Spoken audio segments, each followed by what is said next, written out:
I have memory of coming into our atmosphere. I had an ability to read truths, meaning I could see colors around people, what we now call an aura or an energy field. I could hear their thoughts and I could feel their feelings. And I knew they weren't my own, so they didn't like take me over, and that whole empathic thing that people talk about wasn't like that. I can feel all this with the trees. I can feel that they're dying. I can feel that they're being cut down. I could feel the personalities that I knew them by departing, and the ones that were left, their response to it. And I remember thinking, if the trees aren't alive, does he think I'm not alive? Well, Andrea, thank you very much for joining me on Success Matters podcast.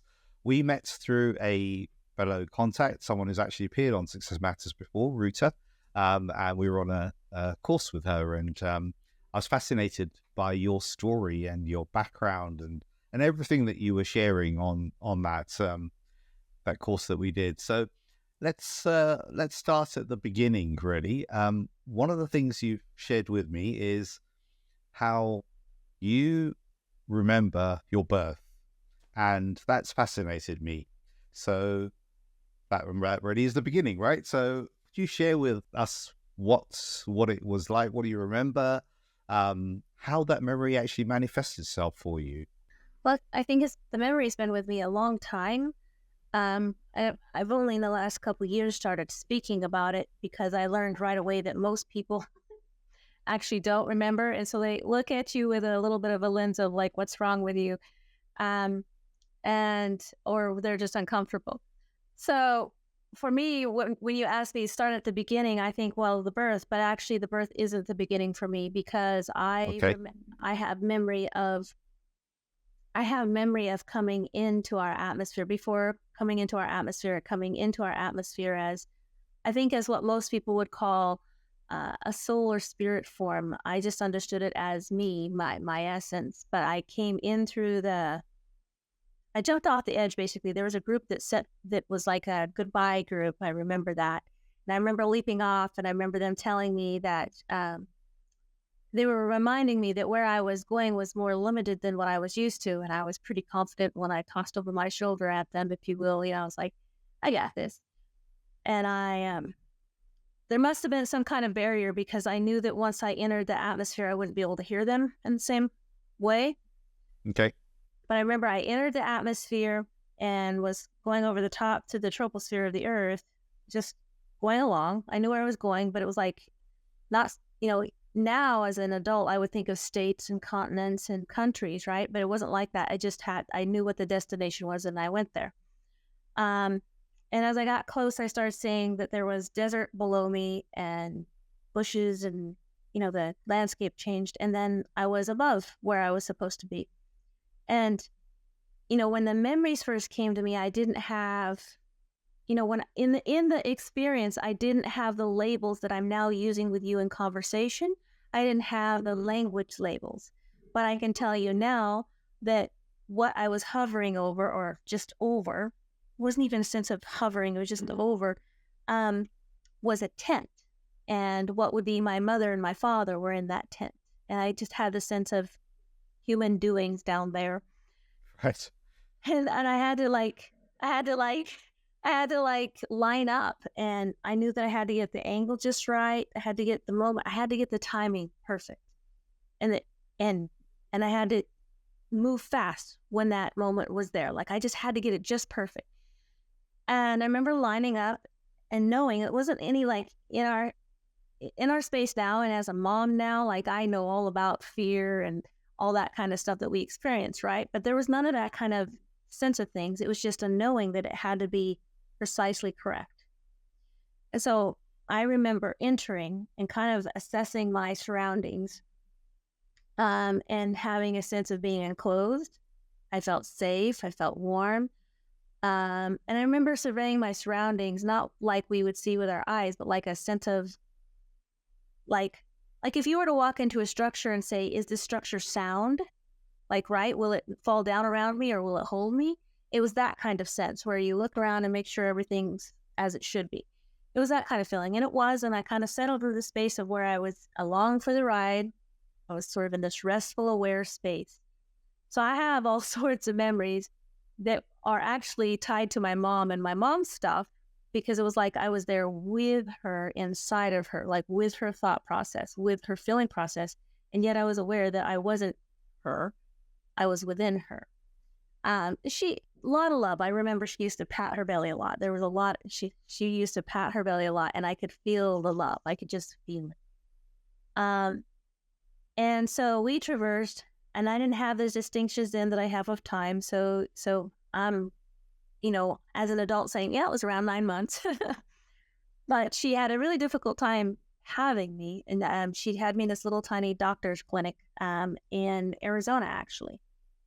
And it was a long, difficult labor. And at some point, um, I knew there was an entry point, and that I was going towards that entry point. But then it was like everything slowed down, and I had this knowing that, oh, I may not make it this time. Right. And I left my baby body form, if you will. I just lifted right out of it, and I was above in the clinic watching the doctor and my mom.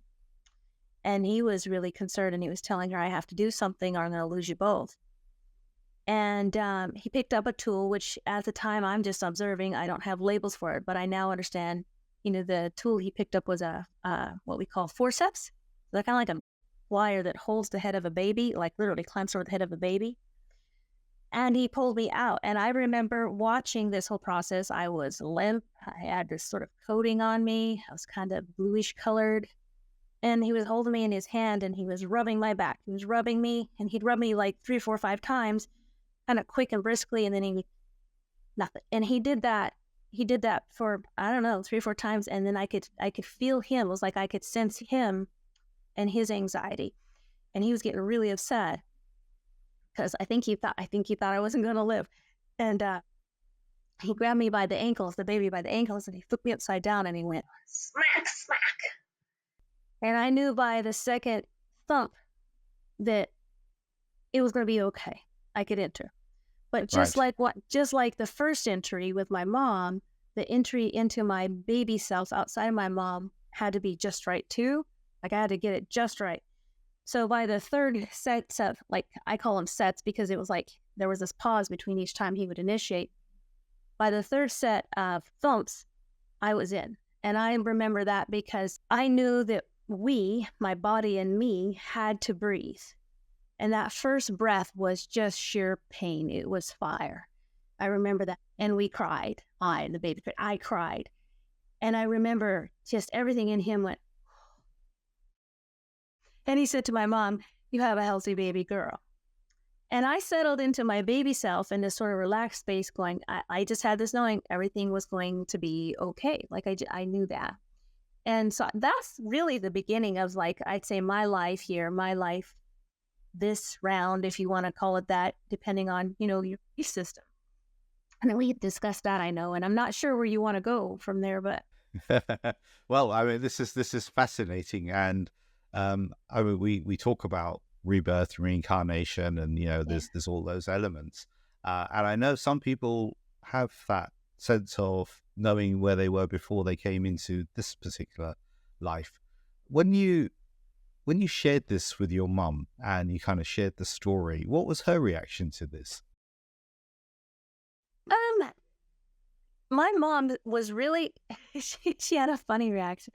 Well, first she laughed, and then she sort of paused like, wait a second, you're serious?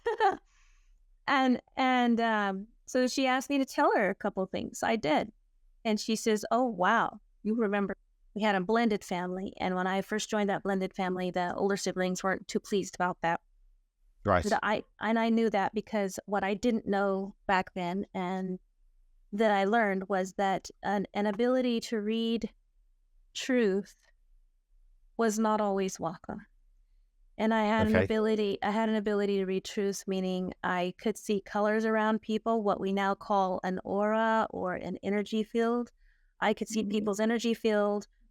I don't know if we covered this when we talked actually, but this was what I could do when I was a kid. I could see people's colors. I could hear their thoughts, and I could feel their feelings. And I knew they weren't my own, so they didn't like take me over in that whole empathic thing that people talk about. It wasn't like that. I knew it was theirs, but I was privy to all that. And it was really confusing to me to start off with because my older step siblings weren't congruent with their intentions, words, and feelings or thoughts. And so they would tell me something that didn't match their feelings and thoughts, and it wouldn't be the truth, basically their truth. And I, as a very, very small child who was learning to talk and all that, would look at him. I would be trying to figure it out. There was no judgment from this space, by the way. It wasn't like I was judging him or anything. It was just, I didn't understand. And I would say, well, no, this is how, and I would tell them the inside of how they were feeling and thinking. And Right. they would get mad at me. They would get very upset with me. And that's what I learned. Oh. And so it was just I learned that it wasn't okay to talk about all the aspects of a person. And I didn't even think of the colors. They were just part of my experience, really. But I learned that it wasn't okay for me to tell them how they really felt if it wasn't congruent with, if what they were saying wasn't congruent. And frankly, most of the time it wasn't congruent. And so I, as a small child, I honestly just felt very confused a lot because it's like, well, you're saying this, but you're thinking and feeling this. And I didn't know which directive to follow. Right. What I learned through painful process really is that I should follow their words. Their words. Not the truth, their words. Because if I didn't follow their words, they would be very angry with me. Okay. And that angry often became something that was some physical or later kind of consequence and punishment. And right. Obviously, as you can imagine, for a small child, that wasn't fun. So I learned to basically not speak about my experiences. And so that was very confusing, but it really didn't get clear to me how different I was. And there's these key memories. There's lots of memories, but there's some key memories. One of them was we had company come up on the mountain I grew up on, and everybody's aura or their energy fields were just really vibrant that day. Everybody was more happy. We had the company, and it was just beautiful when you can see it's beautiful. And I remember saying that to one of my step siblings. I remember saying, everybody's colors are so beautiful today. And it might have probably been the first time I'd ever said it out loud. But I really didn't think about it because it wasn't unusual for me. It was just part of my experience, right?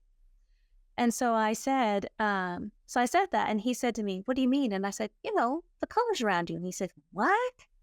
And I said, "No, the colors around you, everybody has them. They're really pretty today." And he goes, "What do you mean?" I said, your color, yours is blue, kind of a pretty sky blue. And he looked at me and he said, "I think you're nuts.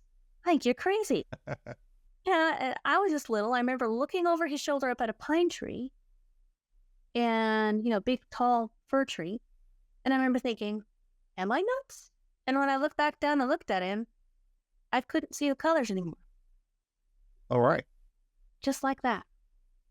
And so when I talk to people about the power of our words and beliefs, it's like the command, whether we doubt, whether we question the truth or not. And basically, the truth is something that stands irregardless, but our words and thoughts are a command to how we show up here, whether we realize that or not. It commands our body, our health, the whole 9 yards. So that's one memory. The other memory that really stands out to me is that I communicated with everything in this world. It's very animate to me. And when I was young, I had a very close rapport with everything, especially the trees in the area that I was growing up in. There was a big forest fire that came too close. And the Forest Service came on to this 20 acres of land that my dad was leasing, and they didn't ask his permission. They just started plowing these massive, massive fire lines around the property with these big, I think it was D8 cats, and they were felling trees by the drove. I could feel the trees die. I could feel them departing this life, and it was very disruptive for me as a young child. And I remember asking my family, why are they killing the trees? Which seemed to make my dad really upset with me. And he said, they're not killing the trees, they're cutting them down. And I remember looking up at him thinking, doesn't cutting down tree equal dead tree? Yeah. And so I'm watching all this happen around me. And finally, I ask again, can you make them stop killing the trees? And my dad said he was upset. He was angry, and he was angry at the Forest Service. And he said, they're not killing the trees. They're cutting them down. And my mom shushed me. And I remember standing there thinking, because he told me the trees weren't alive. I remember standing there thinking, I can feel all this with the trees. I can feel that they're dying. I can feel that they're being cut down. I could feel the personalities that I knew them by departing, and the ones that were left, their response to it. And I remember thinking, if the trees aren't alive, does he think I'm not alive? Right. What if something were to happen to me? Mm-hmm. And the world went like this for me. I suddenly knew that, I wasn't safe in the world. People didn't see it the way I did. They didn't understand it the way I did. And that the way I saw it was almost like a threat. It was something that angered them. And I didn't understand the anger I had. I really did not. And so there was that moment. And then the weeks that followed, there were all these felled trees everywhere. And I remember walking through them and touching them where the sap was, getting all sappy. I would just go to the trees. I remember used to have these long braids, a braid down either side of my head. And that my hair would get pulled loose from the limbs. I just walked the trees feeling so sad. Sometimes I would cry. And I overheard my stepdad, my dad, talking to my mom, and he says, she's got to quit that. And Mom says, oh, maybe she'll grow out of it. But I didn't. And I was trying to process it. And what they didn't know is that I was having conversations with the trees around me that were still standing, trying to understand this. And I overheard my dad say to my mom, she's got to stop that. And Mom said, just let her be. And he says, no, she's got to stop that. He says, they're going to haul her off to the loony bin. And my mom said, they will not. Who's going to tell? He says, you just watch. You keep letting her do that. They're going to haul her off to a loony bin. It was then I knew. I couldn't speak about the things that I knew. I couldn't actually express them to people. And it wasn't because the people actually meant any harm. It's just that they couldn't they didn't have access. And I remember asking the trees, well, how come my family, how come my parents can't? And they tried to explain in the way that trees do, which is not words at all. I mean, we think of words as the way to communicate, but we actually communicate. I can cite this because I'm a geek about it and I love nonverbal body language, but well over 60% of our communication is nonverbal. Yeah. Right? And when we say nonverbal, we're not just, we study the body cues, but the body cues behind that is actually the energy force, the intention. I always say that our words codify intent. No matter what your language, words codify intent. Culture can codify intent. So you can actually learn to listen to your own, when you learn to honor your own truth and listen to it, you can actually feel whether someone's being truthful with you or not by just listening with your whole self. That's what I call it. But that listening is actually perceiving all of it. It's just, you can hear it. Listen.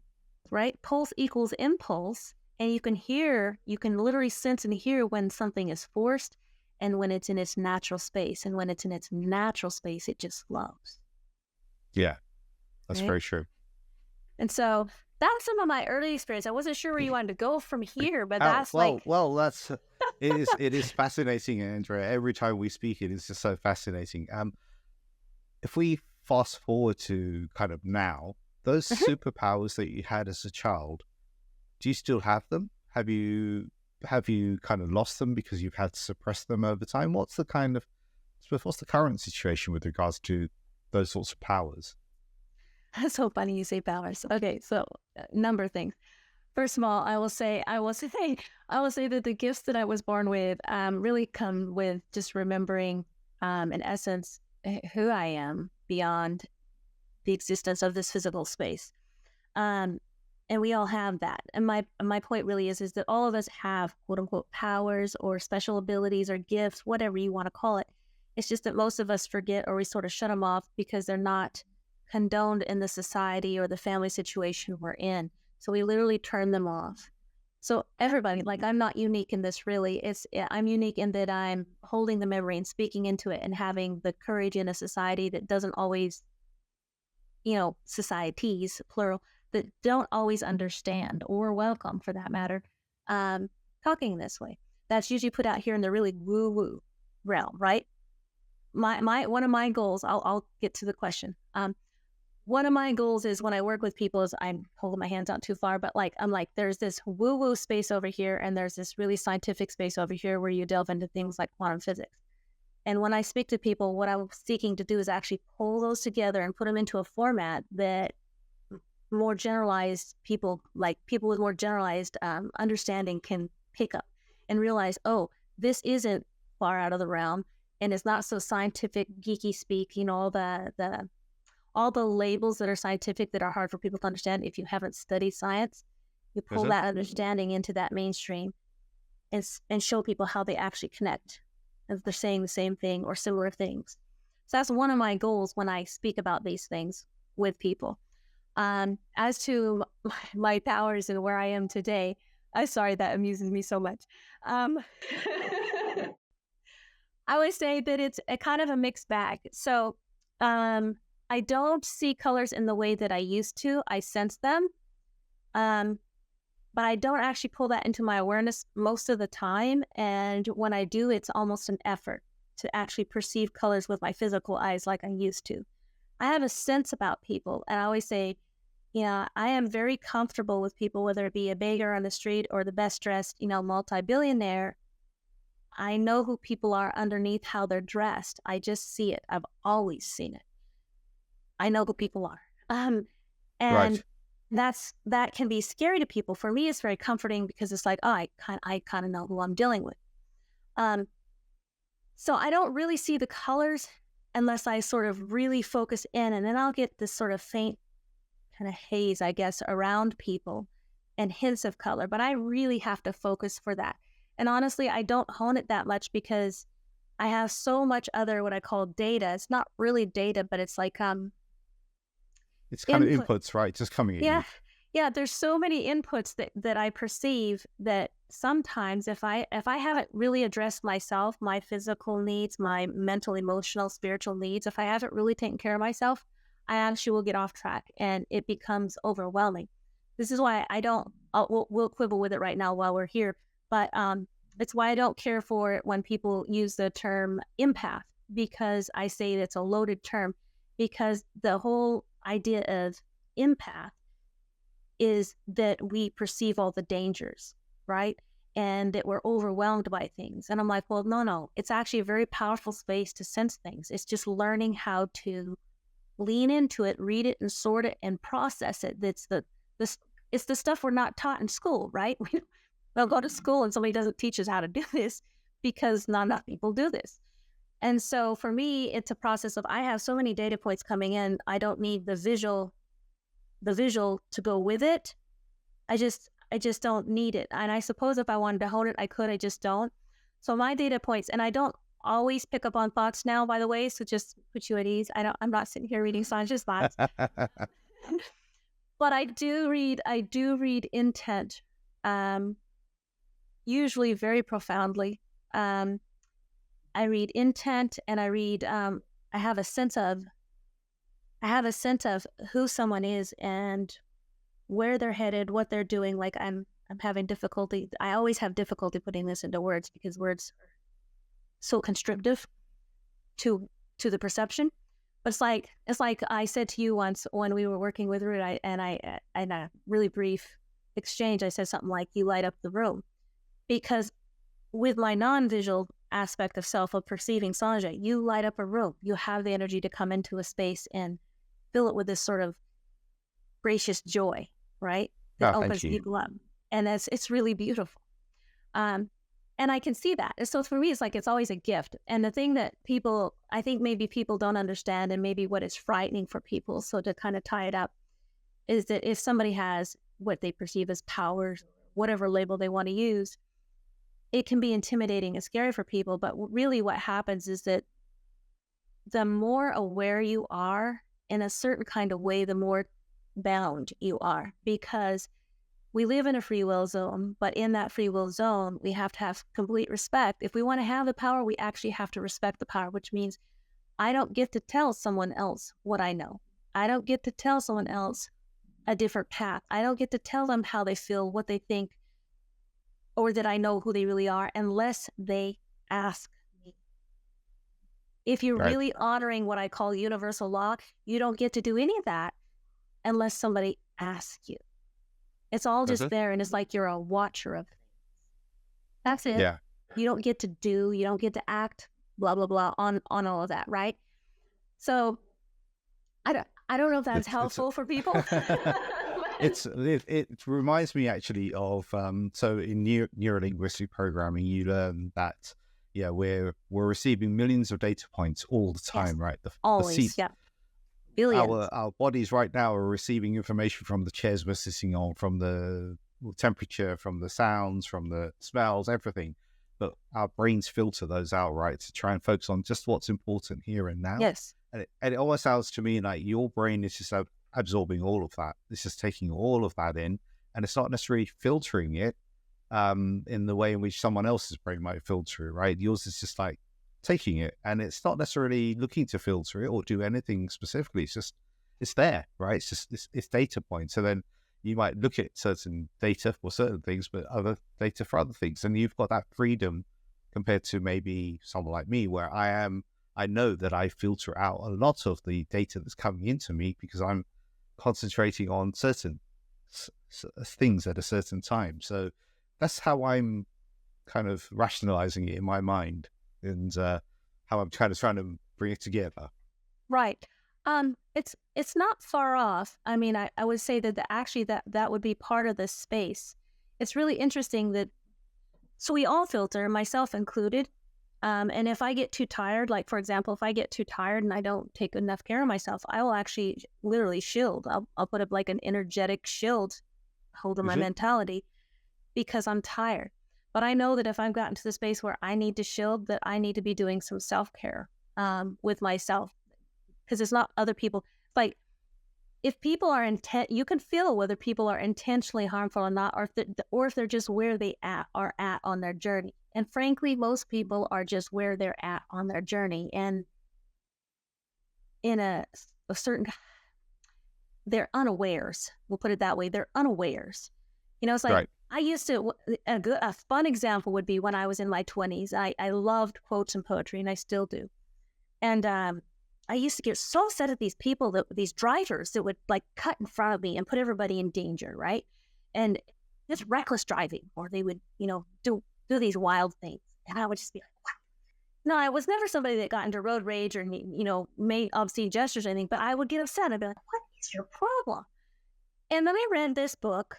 I can't even remember now what it was, but I read this thing, and it talked about people on their journey and how we don't really know what's going on with them, and how people have their own individual battles and their own different stages of growth and so on.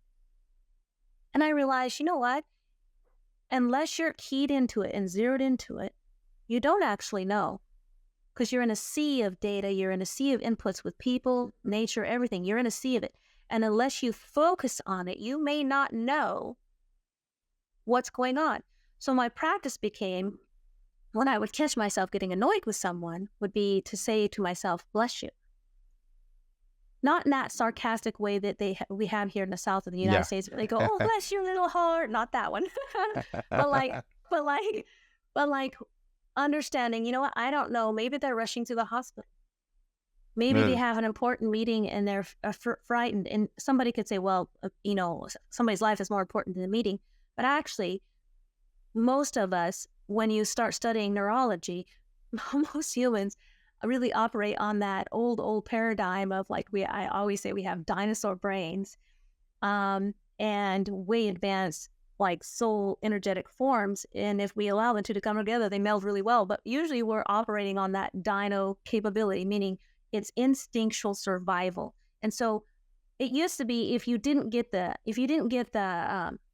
mammoth, you didn't eat, right? It was important. You couldn't miss it. Now it's like, if you don't get the meeting, you don't get the money, which equals you don't eat. It is a life or death situation in a different kind of way. And so I've learned to try to have patience with folks and just perceive where they are, right? and let that be the thing, not in judgment. And that's the thing it's not that the judgment is wrong so much, is that because some people think you shouldn't judge. And I'm like, well, for your own self and principles, it's important to know where you stand. But I think when we're looking out at the world and how people are, there's just that they're all on their journey in their own space. And, Right. for me, when I think of success, when I think of any endeavor I'm doing, where's my place in it? Where's my parameters? What do I want to contribute? Right? I used to be really scared of speaking about these things because I didn't know how they'd be received. Right? I didn't know if they'd be believed. I didn't know if I'd be made fun of. It's like all these questions, right? That we all have. And I think I just came to a space in myself where, it feels good to me. And if I speak up and there's someone out there like me or has something similar, then they know that they're not alone. The other thing it does is for those that aren't operating in that way, it shows them that it's nothing to be afraid of and that we all have that if we want to figure out how to access it. Because I maintain that we all have that. I'm not like, oh, Andrea, I don't even know. I don't even have a label, I'm just me, and I maintain that we all have access to this if we want to look and delve that direction. Right. Yeah. That, and you're so right, because again, going back to the sort of teachings, if you like, of neuro-linguistic programming, we apply filters, right? So we have all of this information coming at us, but we filter it as to what may be important at the time, or just filter it, and it doesn't necessarily get absorbed in the same way as maybe, or experienced in the same way as you're experiencing it. So you now run a coaching business. You now coach people, you write poetry, do various things. Tell me more about your G7. What's the origins of it, and what does it cover, and how does it kind of manifest itself in the work you do? Got it. Okay. So, wow. Let me try to sum that one up. I think the origins of the G7 actually rest in the Ogeechee dog. Now, let me break that down for folks because they may not be familiar with the terms. The G7 is actually shortened for the 7 grandfather teachings of the Anishinaabe people, which I'm part of. And the Anishinaabe peoples are an indigenous Native American tribe. We're part of the Algonquian strain of people. And our tribal names, most people would recognize as Ojibwe or Chippewa, depending on how far south or north we are. Those 2 tribal names are what we're identified by, though we are not separate tribes, we're not separate peoples. It's just somehow with the colonization process and the movements, those labels happened. I don't want to get us off track because I could talk about how that happened too. So the 7 grandfather teachings are part of our tenets, and I decided to use them in a program that I called the Ogeechee Dog. Now, Ogeechee Dog was the name of my sort of formal launch for group coaching. And I wanted to name it the Ogeechee Dog because Ogeechee Dog stands for warrior. And the reason why I wanted to stand for warrior, because I was really tired of in mainstream coaching circles going, the warrior this, the warrior that program. And they were all about this warrior, warrior, warrior, muscle up, warrior, warrior. Nothing wrong with that, by the way. But I kept thinking, the warriors of old were actually the greatest servants of the community. And with my people, the traditional people, our warriors, yes, they led battles. Yes, they did that.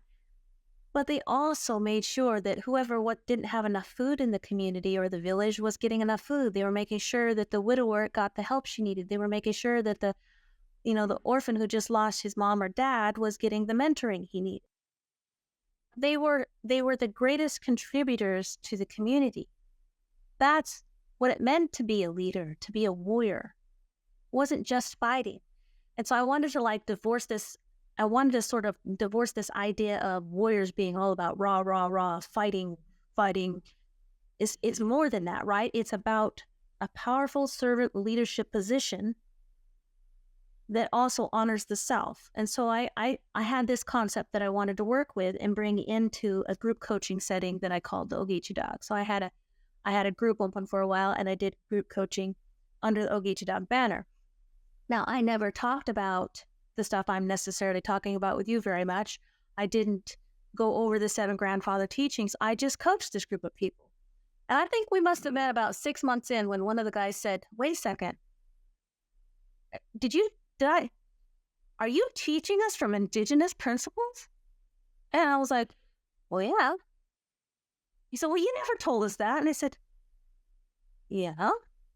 For me, it was kind of like, what's your point, Yeah. It's like, but that's really important. Like, why aren't you telling us? I said, just don't think about it. It's part of, it's part of my identity. Like, it was like, it was like when I could see colors when I was a kid, and I was just thought everybody can see colors. I didn't think about it. And I was very new to entrepreneurship when I did this. So I just launched. And so I pulled those indigenous teachings into that group program. So the G7 actually was taking from the Ogeechee group coaching setting and putting it into a more high impact, detailed, deep dive G7 one-to-one coaching format. So that's where I take a person who's working with me, usually some form of leader or CEO, and we bring them through Minwa Dendamoan, which is respect, Zagidawin, love, Debwewin, truth, Akotawewin, bravery, Nibwakawin, wisdom, Megwiadaziwin, generosity, and Dibadendaziwin, humility. Now you can hear, if I run through these in English, we got respect, love, truth, bravery, wisdom, generosity, humility. Now these are leadership principles that go a long way back in our peoples. And what I loved about them was that I have a love for what I want to call old world and ancient type history. And I could see those tenets in almost every place I looked, not just in my peoples. And I understood the emic inside perspective from my peoples being of that, if you will. And I thought, this is what I see missing in corporate leadership. This is what I see missing in companies, is an adherence to these kinds of principles. Because, and right about the time I was launching was also when it was all over the news, the Great Resignation, and people were leaving corporate in droves, and that whole 9 yards. And for me, it was like clear as day. I was like, well, yeah, they're leaving. They're not robots. They do not want to be cogs and wheels in a system, and they want to be valued. They want to have purpose. They want to be treated with respect, love, truth, like all these principles, right? And when leaders adhere to these principles, people will want to be around them. People will frankly follow them anywhere they want to take them if they lead with these principles, because those principles establish a relationship and trust, not just this rapport to sell, because I've been trained in that too, this whole rapport to sell, this thing that psychologically coerces people. I'm not interested in it, but I've been there and I see it, which is what happens a lot in corporate. And this is why a lot of people get upset when they don't meet their KPIs or they don't meet their measurements and stuff, right? Because we've been trained that you got to meet a certain number quota or you don't get the paycheck, right? Or you don't get the job. But what that does is starts making the person feel devalued, like they're a cog and wheel in the system. Pressure. There's this pressure that happens, right? So I thought, well, if I target leaders, high impact leaders, and help them become better leaders, support them to have more impact, successful leaders, help them become more successful by becoming better leaders, then my impact, because I don't care about, rah, Andrea, having the impact through that person of more people being happier, healthier, better workspaces, all that, why not? Yeah. So that's kind of where that stemmed from. And if you look up wherever you are in the world, you look up and you see the Big Dipper, those 7 stars are the sky reminder of these principles. In the old way, those 7 stars are the 7 grandfathers. Okay. And now there's a whole metaphor here that I could delve into, but I'm not sure how much time we have. Or where you want to go next. So I'll pause. Well, I mean, it's every time we speak, Andrea, it's always a fascinating conversation. as you were just talking there around those KPIs, right, and that element, that's very much why I set up Success Matters, because I come from a world of KPIs. I come from a world of you are as good as the number, and Yeah. you Yep. often feel, if you don't make the number, you often feel inadequate, or you're not necessarily made to feel it, but you feel it inside you that I didn't make the number, whatever the KPI might be. So what that whole principles that you kind of outlined there are so important. And if you've done a great job for me of explaining why Success Matters exists just through that little explanation of the G7 and the seven sort of grandfathers principle. As you know, this is called Success Matters. So what does success mean to you? Oh, I love that question. So I love it because so many people think success means the multi-million dollar and billion-dollar business or the check, the huge wins. And we see it peddled a lot actually in social media and mainstream media and in that whole marketing kind of regime, if you will. We see a lot of that peddled as success, and they'll flash you the freedom and the freedom to have your own private jet and the freedom to fly to Maui or wherever it is you want to fly, right? And that's kind of sold to us as success. Now, that may be an element or a facet of success, but I think real success happens is when we're healthy on a whole level, meaning our spirit soul self is happy being contained in this container we call a body, and our body mind self, like the 5 body system, I call it. When that whole part of us is healthy and happy, that's where success really is. And when we are at our utmost happy, that's actually when we contribute the most to the world. That's when we flow the most.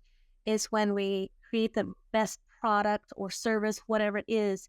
In fact, if you zoom back in our history, our indigenous history from my tribal peoples, one of the things that was always taught actually from very, very early on, we wanted to see the best in whoever it was. We didn't necessarily tell them, you have this job or that job. Actually, people were nurtured along to find whatever their talent was. And then they were really encouraged to pursue what they themselves chose as their talent. Because the philosophy is that if an individual is happy and healthy, pursuing something they love and does their very best, they can't help but contribute their very best to the community, right? Think about it. You got somebody who feels coerced and they have to show up, they have to do the numbers, and you got somebody who feels like they're making a difference and they're getting paid well for it and they have a voice. Where does success sit in that? Well, for me, it would be right over there with that person who feels like they have a purpose. Yeah. That brings up what we call the passion, the drive, right? That keeps us moving forward. And it's not, I call it a bait and switch, but it's not a bait and switch, which I see happen a lot, where they'll be like, oh, you can have this if you do that. No. We're talking about nurturing the whole person forward. And this is the thing that I see, frankly, that I feel like I see missing in leadership and in corporations. I'm not saying it's gone as a whole, but I'm saying that, a long time ago, if I zoom back, and I will close this, I'll tidy this up. But if you go back to what corporations used to do, they actually used to bring young people in and train them and find a position for them in the company. But if they tried a few positions and found that personality or person wasn't fitting with their company, they would actually write recommendations and help that young individual find a job at another firm or another company. So they knew that person coming in knew that they were going to be taken care of by investing in this company, because even if there wasn't a spot at that company would be helping them find a replacement position. So there Yeah. was no like, if I don't make this, I'm going to fall on my face and be, on the street. It was figuring out where to place you. And it's one of the things I talk with when I talk in leadership. I go, know your people and know their talents, because we live in a place where it's so easy to say, well, you didn't make the numbers and you're not doing good enough. And they may not say it that way, but it's couched much more sophisticated. But that message is still there that puts Yeah. this pressure on people. But if we stopped blaming our people as leaders and started saying, okay, instead of I'm up here at the top of the pyramid as the leader, stop doing that and realize that as a leader, you're at the bottom of the pyramid. and you're lifting everybody up. And when you do that, you become what we call a super connector. Basically, people associate success with you because you help them properly be placed. I mean, like, for example, some people are great at management. They need somebody above them to tell them what to do. And they need to manage people to feel worthwhile themselves and are great in that position. But if you put them in the top CEO position where they have all the pressure and they have to make those decisions, they're going to crumble. So, Yeah. and I'm just using this as a simple example. Other people, they have so much go get them in them that they want that. They give them the reins. They want that. Put them in that position. So it's like assessing your team and figuring out where their talent lies and coaching them over into whatever that is that brings them alive and where their talent lies, rather than saying, you have to fit in the spot that we've given you, right? Which is kind of where I see a lot of corporate people. You have to fit in this spot, and if you don't fit in this spot, then you're no good for a company. Wait a second, right? Wait a second. So when I think of success, I think of is my body healthy? Is it being well taken care of? Is my spirit, mind, self, my brain, my spirit, mind, self, is that part of myself happy? And if it's not happy and if it's not healthy, then where have I erred? Right? Because I've been there. I've been there. I've been in jobs like that. And it's part of what brought me into being an entrepreneur, not wanting to be like another cog and wheel in the machine, not wanting to have not being able to have a choice and wanting to have a purpose. So to me, that's what success is. And the other element I'll add to success is being comfortable in your own skin. To me, that's a huge success. Being able to speak your truth and be comfortable with it and not be like, it's like when I first started speaking my truth, I'll use this as an example and then I'll shush. When I first started speaking my truth, I would feel like I just had to say whatever it was, and I would say it. And then I'd walk away from the meeting or the call or whatever it is, and I would feel so sick to my stomach. And I would think, I wonder if I could call him up. Oh, and I would feel like I would wish I could like erase the conversation, and you couldn't, right? Yeah. Because when I was in those spaces much earlier in my life, it was scary. It was scary to think, what are people going to say? What are they going to do? How are they going to judge me? And so to me, one real measure of success also is just like being comfortable here in this space. It's like, yeah, that's me. Yeah, that was my experience. And if you love it and you want to talk with me, wonderful. And if you don't, that's okay too. That's not your experience. That's okay. Mm-hmm. Yeah. Yeah. That, I suppose maybe some of that comes with maturity, right? You touched on it when you were younger. It was a bit more difficult to do that. So and I mean, that's experience as well. And maybe also, as you say, part of that experience is learning along the way, right? Or from different people's reactions. So a tradition I have on this podcast, which I've borrowed from another very famous podcast series, is to ask a previous guest for a question for my next guest. So my previous guest asked this question. If you could spend your life being dedicated to something, what would that be? I think I kind of am already doing it. I mean, it takes different shapes and forms, but in a nutshell, I would spend my life supporting people to see how powerful they really are. We've been so taught as societies world over to see ourselves as much less than we are and as capable of much less than we're capable of. Sort of I'm going to call it a devaluing of the human being. And if I could dedicate my life to one thing, I think it would be to figuring out how to support people to understand how powerful they really are, how powerful even just the direction of their thoughts are, like how powerful their word is. I led a micro masterclass that I had the privilege of being invited to share yesterday, I think. And what was really wonderful for me when I got off the call, I mean, I was juiced when I got off the call. But part of it, I was on that call actually. I was listening into part of that call yesterday. Right, and part of it, I didn't know that. You must have been the iPhone 8 or something. But when I got off that call, what I realized was that it felt so good to me to help take apart for people some of how we function.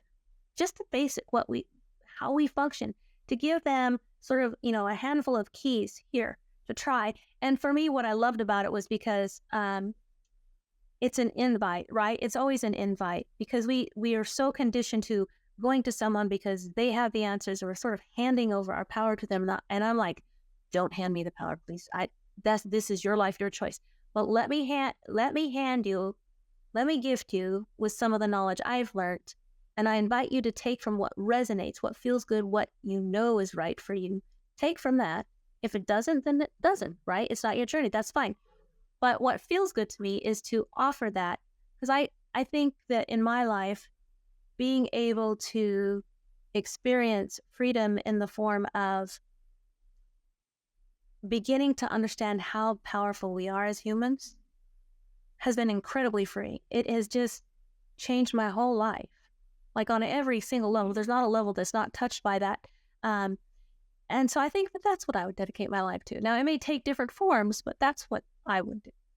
Right. And to an extent, you're already doing part of that, right? I suppose that if money were no object, you could do maybe a lot more of it, because you wouldn't have to be... I would just expand it, man. I would have entrepreneurial centers all over the place to help young folks. I would have critical thinking things to help young folks, because I hear so much slamming of young folks, and I'm like, okay, those of you in the older generations understand that we and you created those systems that raised those young folks. We are responsible, so let's fix it instead of blaming. Yeah.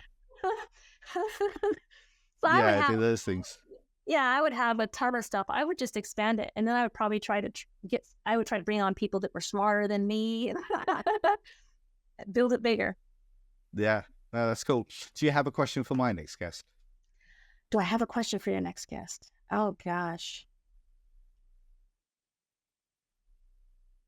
I think my question would be, if you could spend the rest of your life doing something, or even just the next 10 years of your life doing something that made you absolutely deliriously happy, what would it be? What would it be, and why aren't you doing it now? Right. Such a coaching question, isn't it? That is such a coaching question indeed, yes. And where do you even start to unpick that as a question? So no, that's great. Normally I ask my guest who's asked the question back, right, what would you be doing? But I think during the course of this conversation, we've got a good sense of that, right, of what you're doing. Or is there anything more that you would be doing that you're not necessarily doing now, that's stopping you from doing that? I think my own self-concepts, if I'm being really, really honest. So fun story. I see this all the time in entrepreneurial circles, where people say, be careful what you say on media, be careful what you say on video, be careful what you say, because it's going to come back and haunt you. There's this sort of fear thing. Yeah. And I kind of laugh, because I'm like, oh God, if you're following any of my videos from like 5 years ago, go check a current date one. And I mean that because as a human being, we go through this evolutionary process where, in my humble opinion, if we're doing it correctly, we grow and our wisdom grows. And like, who I am today is not who I was 10 years ago. And so I know that I'm going to mess up. I know that there are going to be blocks. And so if I say what's getting in the way or what's blocking me, I would say it's a constant work in progress to show up fully as yourself, because there's so much in our world and in our conditioning that tells us not to. That it really does. It tells us not to. It tells us that's not okay. Don't be vulnerable. Don't share that. That's business. Don't do that because you're going to be perceived this way or that way. And so learning how to really just fully be oneself and be okay with it, and let that be the nurturing water for others. Just stepping into that more and more. I think it's a constant practice. At least for me, it's a constant practice, because what I learn is that no matter how far I get, there's something more for me to learn. There's always, and I love that, by the way, but there's always more that I haven't uncovered or that I haven't honed well enough. And not like in a negatory thing, not like that. It's to me, it's such a joy to like turn the next page and go, okay, what are we going to do now? Or how are we going to do this better now? There's such joy in that exploration. So that's, for me, it would be, how to more fully live that expression of who I am. Right. Yeah. Okay. Yeah. That's cool. So we're at the top of our time now, Andrea, and it's been a really, really fascinating conversation. Thank you. If people want to get in touch with you or find out more about the work that you do, what's the best way for them to get in contact? I'm going to say the quickest, I have a website, but I'm going to say the quickest way actually to reach me is to either connect with me and shoot me a DM over on LinkedIn. Okay. Or I also maintain a YouTube channel, and I do check those messages a couple times a week. So if people want to subscribe there and leave a message, I'll also pick those up. If they're interested in my products, then they can find me at thewiselife.com/Gumroad, I think is the way it goes. Okay.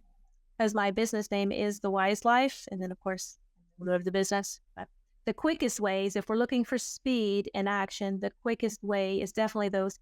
I also have a newsletter that I recently launched. So if anybody wants to be like on my mail list and get a deeper insight into the things I do, like drop me your email and a DM, and I will add you to the list. Okay, great. Well, thank you for that. It has been a really fascinating conversation, Andrea, and to a large extent, I didn't know where we would go with this, but it's been really fantastic and really enjoyed this conversation. So thank you very much for appearing on Success Matters podcast. And I'm sure that many people will come out and reach out to you because of this. I'm pretty certain there's lots of people who experience the world in a similar way that you do, but they've never known anyone else who's like that, or maybe they don't feel safe to share that, right? And now you've given them a safe space to be able to share it. So thank you. Oh, thank you for having me on. It was such a pleasure to be invited. So thank you, and to talk with you. Thank you. Let me know if there's anything I can do anything more I can do. So to find your success, contact me at info@successmatterscoaching.com. That's info@successmatterscoaching.com.